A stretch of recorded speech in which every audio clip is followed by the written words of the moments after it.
যারা মিষ্টি পিঠেপুলি খেতে একদম পছন্দ করো না তাদের জন্য আজকেই বানাবো ডিমের ঝাল পাটিসাপটা। এটা বাচ্চাদের টিফিনেও আমরা দিতে পারি, খুব হেলদি কিন্তু এটা।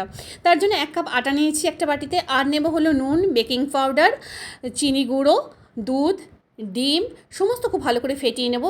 যেহেতু দেখছি ব্যাটারটা একটু ঘন হয়ে গেছে, তার জন্য এখানে পরিমাণ মতো জল দেবো। এখানে 1/4 কাপের মতো জল দিয়েছি, সমস্ত পরিমাণ কিন্তু উল্লেখ করা আছে। এখানে আধ ঘন্টার মধ্যে ব্যাটারটাকে রেস্ট করতে দেবো।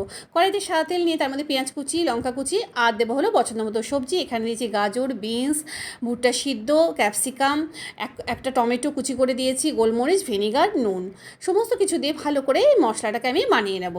এটা বানানো হয়ে গেলে এটাকে আমি ঠান্ডা হতে দেবো।